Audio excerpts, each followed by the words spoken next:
आप लोग ना अभिमान को भीतर जगह दे के आहा आजा आजा आजा। महाभारत पढ़ा करो, रामचरितमानस जरूर पढ़ना चाहिए सबको। कथाएं क्यों सुनना चाहिए? कथा को ऐसे नहीं कि एक राजा था एक रानी थी, इसके लिए हमने कथा सुनी कि हमने कथा सुनी, एक राजा था एक रानी थी, दोनों मर गए, खत्म कहानी। भगवान अपनी कृपा के द्वारा ही प्राप्त होते, ना प्रेम के बिना, सत्संग के बिना, भक्ति के भगवान को आप कैसे देखोगे? आप में से कितने लोग एक दिन राख बन जाओगे? आप लोग खुश नहीं रह पाते, और इसका सबसे बड़ा कारण है कि आपके जीवन से आध्यात्म दूर होता चला गया, सत्संग दूर होता चला गया। भगवान की कथाएं, संतों का संग, गीता, रामायण आजकल आप लोग पढ़ते नहीं हैं। आज के युवाओं की सबसे बड़ी कमी क्या है? आज के युवा पढ़ते नहीं, मोबाइल चलाते हैं, हर चीज गूगल पे सर्च करते हैं, हर चीज इंटरनेट पर देखते हैं। बेटा आज भी कुछ चीजें इंटरनेट में नहीं है। यदि आप इंटरनेट में गीता को सर्च करते हैं, यदि गीता पढ़ते हैं तब तो आप ठीक हैं, रामायण पढ़ते हैं, कोई अच्छा साहित्य पढ़ते हैं तब तो आप सही हैं। इसलिए कहता हूं कभी मोबाइल को दूर रख के भगवत गीता लेके बैठा करो, महाभारत पढ़ा करो, रामचरितमानस जरूर पढ़ना चाहिए सबको। चौपाई ही नहीं, अर्थ भी पढ़ना चाहिए। पढ़ना ही नहीं, समझना चाहिए। समझना ही नहीं, जीवन में उतारना चाहिए। इसी से आप खुश रहेंगे। कम में भी प्रसन्न रह लिया जाता है। सही है कि गलत है? पांडव कहते हैं हमें 5 गांव दे दो। पांडव कहते हैं हमें 5 गांव दे दो, बाकी तुम सारा रख लो। पर दुर्योधन इतना लालची कि पांडवों को 5 गांव भी नहीं दे सका। जब व्यक्ति जरूरत से ज्यादा लालच करता है तब वह सर्वनाश के एक कदम करीब पहुंच जाता है। किसके पास? अधिक लालच ना। कथाएं यही कहती हैं कि जीवन कैसे जीना है। कथाएं क्यों सुनना चाहिए? कथा को ऐसे नहीं कि एक राजा था एक रानी थी, इसके लिए हमने कथा सुनी कि हमने कथा सुनी, एक राजा था एक रानी थी, दोनों मर गए, खत्म कहानी। कथाएं क्यों सुनना चाहिए? कथा को ऐसे नहीं कि एक राजा था एक रानी थी, इसके लिए हमने कथा सुनी कि हमने कथा सुनी, एक राजा था एक रानी थी, दोनों मर गए, खत्म कहानी। बदलाव, परिवर्तन हो। इसलिए ये दास अनिरुद्ध कथा सुनाता है, तो आप यदि सुनते हैं मन लगाकर तो आपके जीवन में बदलाव जरूर होता है। इसलिए कथा बदल रही है, इसलिए आप लोग आते हैं, क्योंकि हम सुनाते ही इस तरह से हैं कि बदलाव होगा। हम सीधी सुना दें आपको कि एक राजा था एक रानी थी, दोनों जंगल गए, वहां एक शेर आया, उसने ऐसा किया, ये सब कहानी सीधी सीधी। अब इनका अर्थ क्या है? चलो अब मैं एक छोटी सी कहानी सुनाता हूं आपको। भगवान कृष्ण का प्राकट्य हुआ। अभी आप सुनेंगे आगे कि भगवान श्री कृष्ण को एक दिन मैया यशोदा ने बांधना चाहा। भगवान ने कहा मैया दूध पिला। मैया बोली तेरे लिए मक्खन निकाल रही हूं ताजा ताजा, मक्खन खाना। कन्हैया जिद पकड़ गए, ना मैया मुझको कुछ ना चाहिए, दूध पीना। अच्छा मैया बोली ठीक है। दूध पिला रही थी कि चूल्हे पे रखा दूध जो पकने के लिए था उफनने लगा। मैया कन्हैया को छोड़कर दूध उतारने गई, और जब आई तो भगवान गुस्से में सारी मटकियों को तोड़ चुके। मैया को आई गुस्सा, मैया ने भगवान को पकड़ना चाहा, अब आगे आगे भगवान भाग रहे हैं, पीछे पीछे मैया भाग रही है। देखो ये कहानी, अभी आप कथा सुनो कहानी, फिर मैं इसके पीछे का रहस्य समझाऊंगा आपको कि रहस्य कितना गहरा है। लेकिन लोग कहानी सुनते हैं, उसके पीछे का अर्थ नहीं समझते। आगे आगे भगवान भाग रहे हैं और पीछे पीछे मैया, लाला पकड़ के रहूंगी आज। फिर क्या हुआ, भगवान पकड़ में आ गए। वो पकड़ में आए तो मैया ने कन्हैया को ऊखल से बांधा, और जब बांधा तो 2 अंगुल रस्सी कम पड़ गई, छोटी पड़ गई, और फिर बाद में मैया ने बांध दिया। ये तो हो गई कहानी, ये भगवान की कथा है। ये क्या है, भगवान की कथा। ऐसा हुआ कि भगवान ने मटकी तोड़ दी, मैया को गुस्सा आया, मैया ने पकड़ा और बांध दिया ऊखल से, अब बंधा रहे। इतने तो ये कथा है।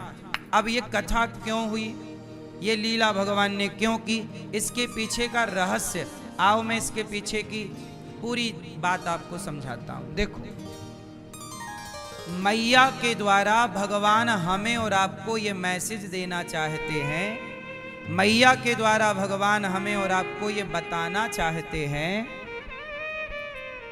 कि आगे आगे भगवान भाग रहे हैं और पीछे पीछे। अब मुझे एक बात बताओ, भगवान भागेंगे तो क्या कोई उन्हें पकड़ सकता है? देखो कहानी कितनी सी थी कि मैया भाग रही हैं कन्हैया को पकड़ने, आखिरी में पकड़ के बांध दिया। एक लाइन की कथा है, लेकिन इसके पीछे का रहस्य क्या है? भगवान भागेंगे तो जो भगवान बामन बनकर 2 पग में दुनिया नाप लेते हैं, राजा बलि से कितने पग भूमि मांगी? 3 पग।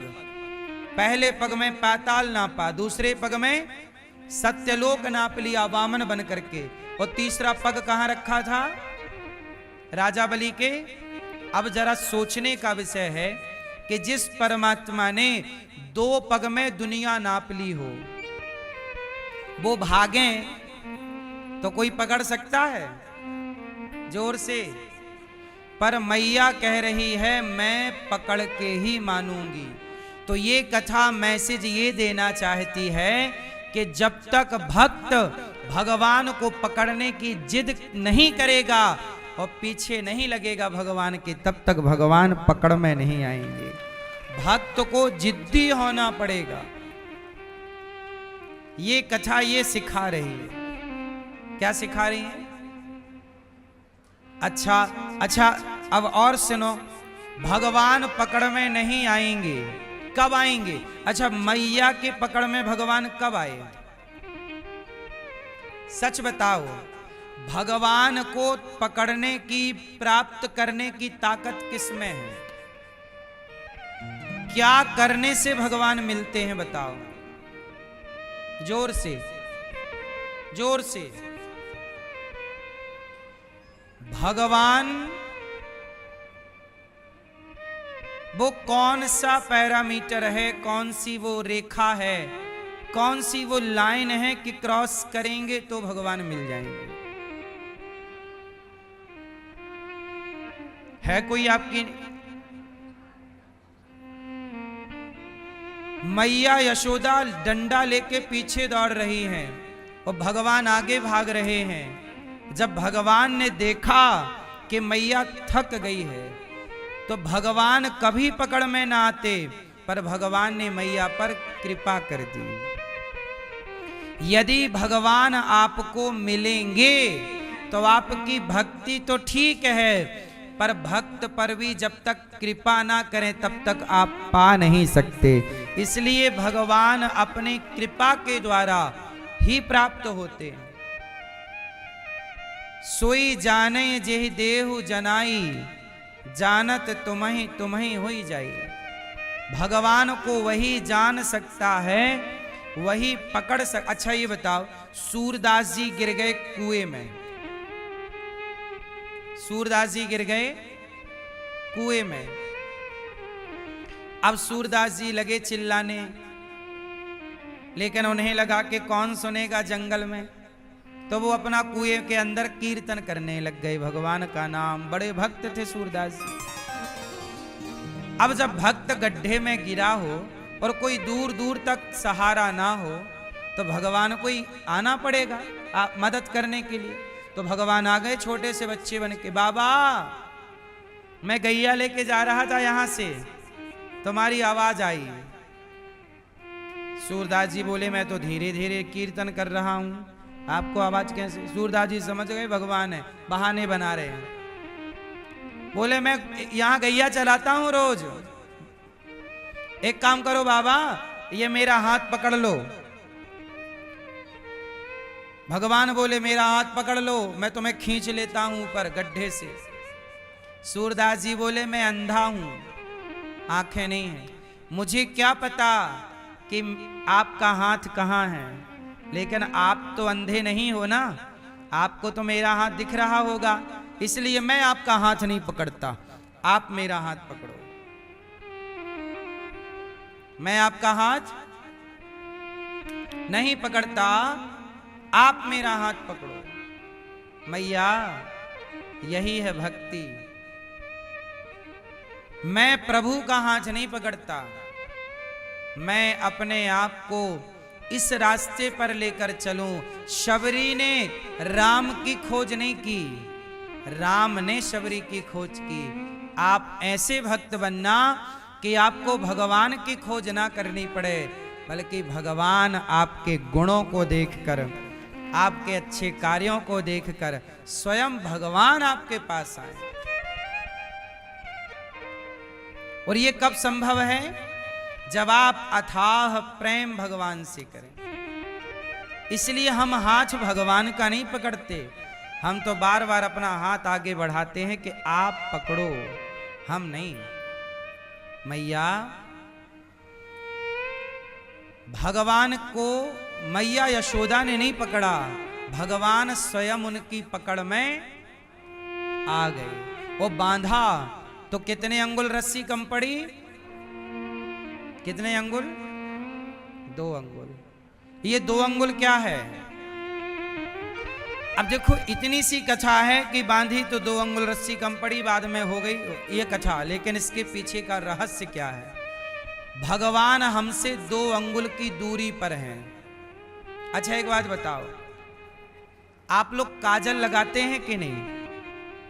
बोलो हाँ कि ना। काजल कहां लगाते हैं? जोर से, जोर से।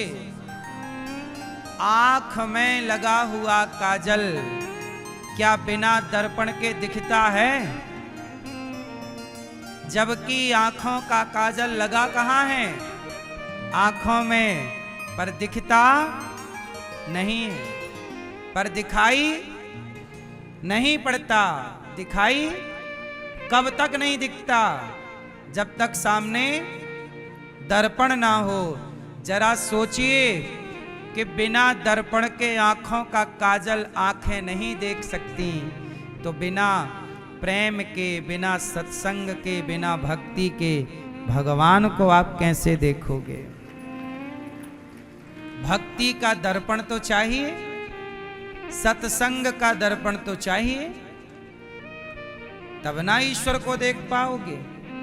वरना आंखों में तो इतनी ताकत नहीं कि काजल देख सकें, आंखों में इतनी ताकत नहीं कि वो काजल को देख सकें। फिर जबकि आंखों में ही लगा है। बस यही है मेरी मां, बिना सत्संग के भगवान की प्राप्ति संभव नहीं है। जब आप भगवान को, आप में से कितने लोग पाना चाहते हैं भगवान को?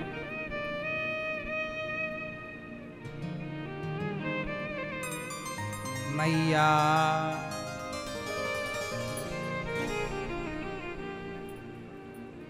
कितने लोग भगवान को पाना चाहते हैं? सब लोग। तो भगवान को पाने की 2 शर्तें हैं। कितनी शर्तें हैं? कौन कौन सी? जब तक आप अपने भीतर के अभिमान का परित्याग नहीं करेंगे। आप अभिमान से कहो भैया अभिमान भाई साहब आप बाहर निकलिए, चलो बाहर।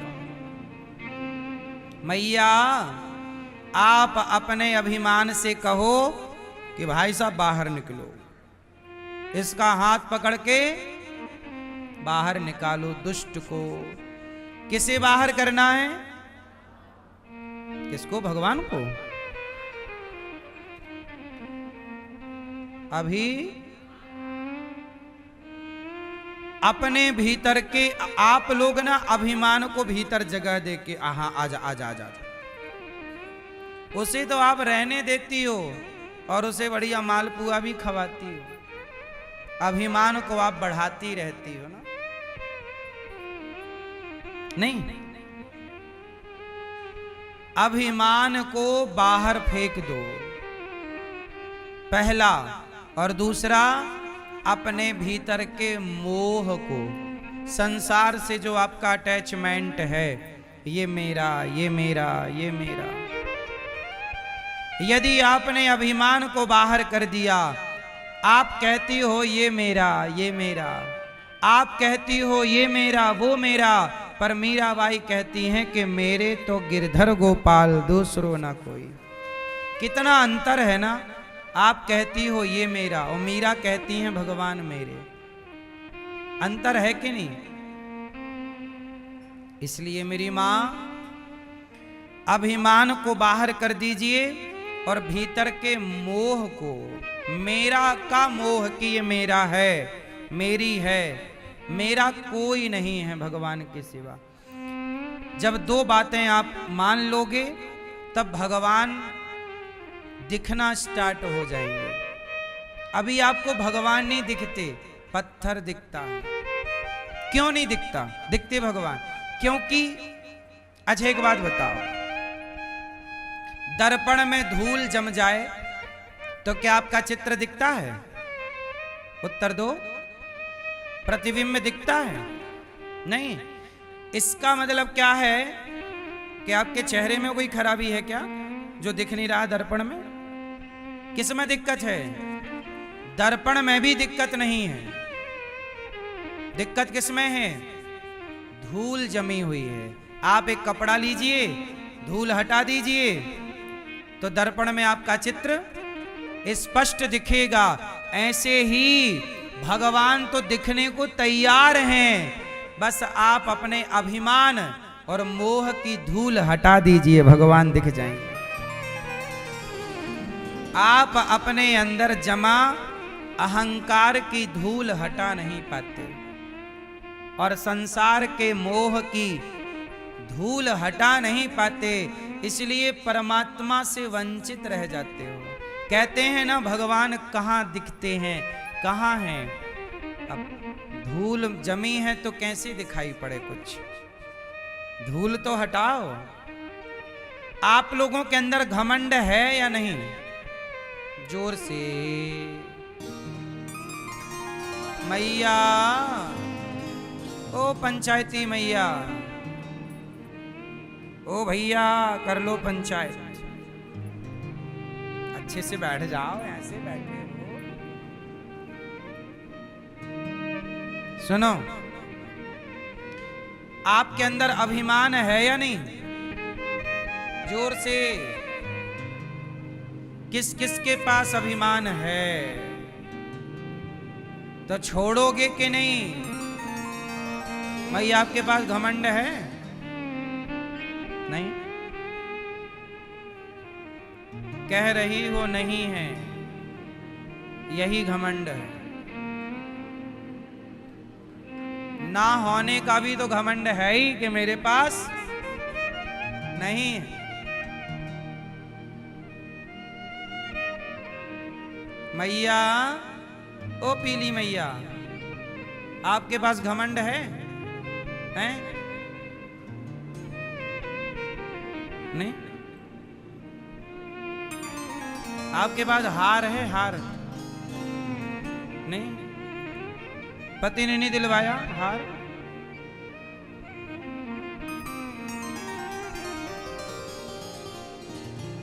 आजकल व्यक्ति जरा सा पा जाए तो अभिमान आता है। मेरी मां, आप सब लोग आज ही अपने घमंड को मिटा दीजिए।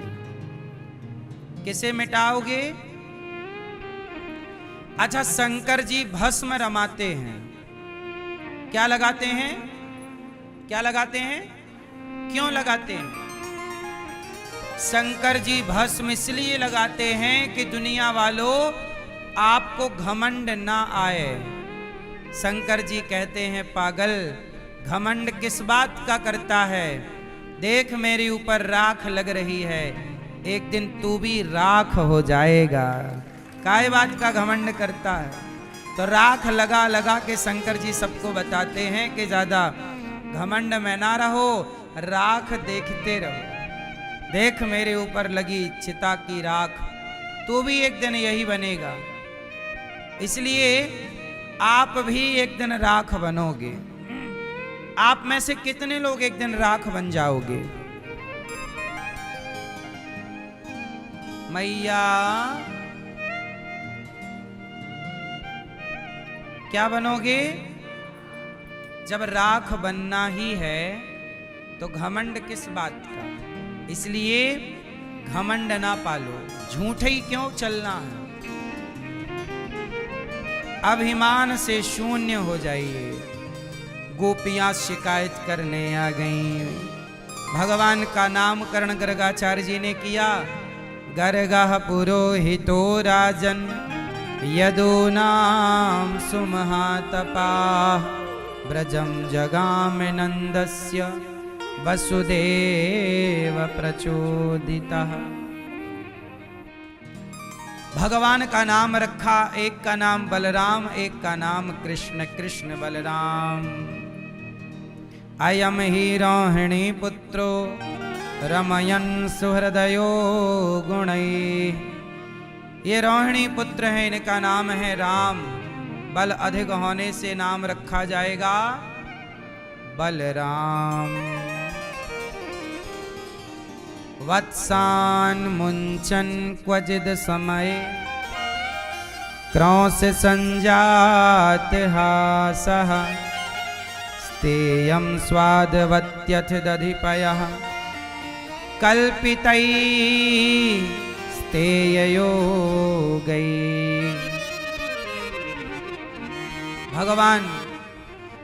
भगवान की शिकायत करने गोपियां आ गईं। सोचिए, शिकायत आपसे और हमसे होए तो चले, भगवान से भी शिकायतें हैं।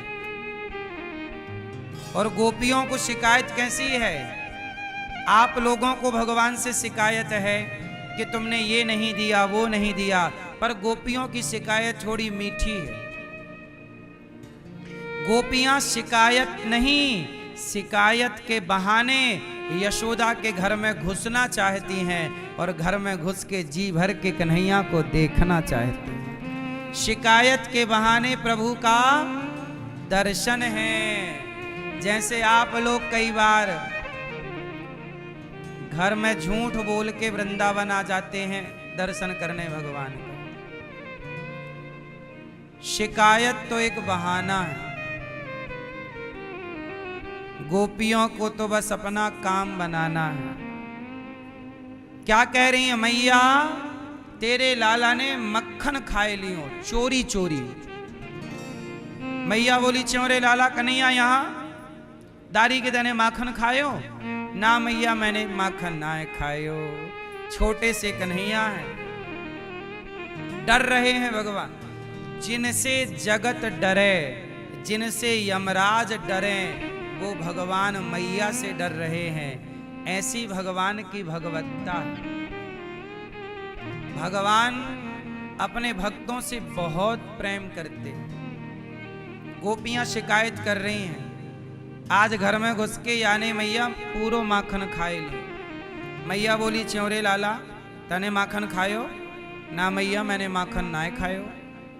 सखी बोली, अरे मैया दारी के ने आज का क्यों, या तेरे लाला ने हमारे छोटे छोटे बछड़ों को वत्सान मुंचन क्वचित समय क्रौंस संजात हासा। तुम्हारे कन्हैया ने बछड़ों को खूंटे से खोल दिया। तो मैया बोली, खूंटे से खोल दिया तो जाओ दोह लिया करो गैया। अरे मैया, ऐसे समय पे खोला आ समय जब गाय दोहने का समय नहीं था। सारा दूध पी गए बछड़ा। अच्छा, बछड़ा बंधे हैं और किसने खोला खूंटे से? जोर से, जोर से भगवान ने। ये कथा क्या मैसेज दे रही है कि हम और आप ही बछड़े हैं जो संसार के खूंटे से बंधे हैं। हमें कोई मुक्त कर सकता है तो केवल भगवान कर सकते हैं।